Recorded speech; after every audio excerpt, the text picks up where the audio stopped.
Hello, first grade. Thank you so much for watching this historical figures end of year choice board video directions. This is a video that will go over all you need to know about your historical figures project.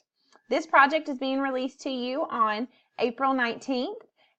You will complete this project while your teacher is away at state testing, so you'll have 2 full weeks to work on this project. So let's go over the basics. The first thing you need to know is you have to pick one historical figure that we have learned about. So that could be anyone from George Washington Carver to Ruby Bridges to Teddy Roosevelt. Whoever you would like, you just need to pick one. Then in the choice board below right here, you're going to pick one project. You do not have to do more than one. You're just going to pick one. And then once you have decided, let me start back over. To decide what you want to do, you're going to click on the blue links that are here on the board. So let's do the PowerPoint first. So it will take you into this Google document right here. And it has some directions. So if you choose a PowerPoint presentation for your historical figures project, you will create a 5 to 7 slide PowerPoint with different information about your historical figure. What life was like, what they wore. Be as creative as you want, guys. This project is meant for you to let your creativity shine. Then once you have completed the PowerPoint, it should be emailed to your homeroom teacher by May 4th. So that she can see that and get it saved so that you will have an opportunity to share. If you chose, let's say we chose to create a bottle project. This is one of my favorites.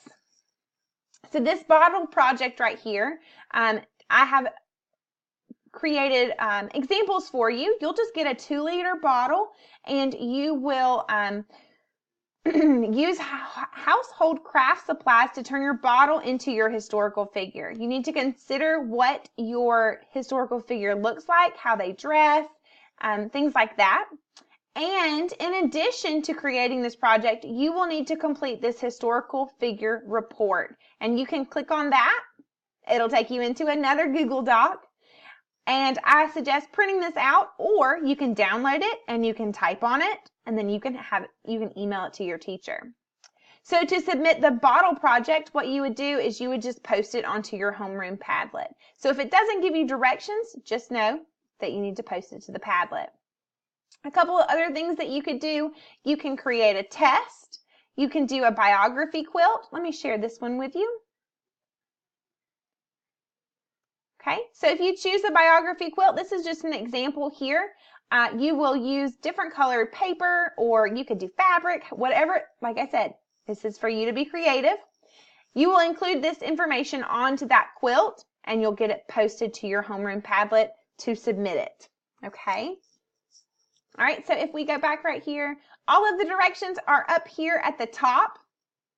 Remember that they need to be submitted by May 4th. You will share this project after our map testing is completed. So I want to say it's May 17th, but that date is on your MIC. So you'll have that. And yes, it is May 17th that you will share in your Class Connect session. So make sure you're working hard during these next 2 weeks, guys, your teachers, and I cannot wait to see what amazing projects you make. So thanks for watching. If you have any questions, feel free to reach out to your homeroom teacher. Bye, everyone.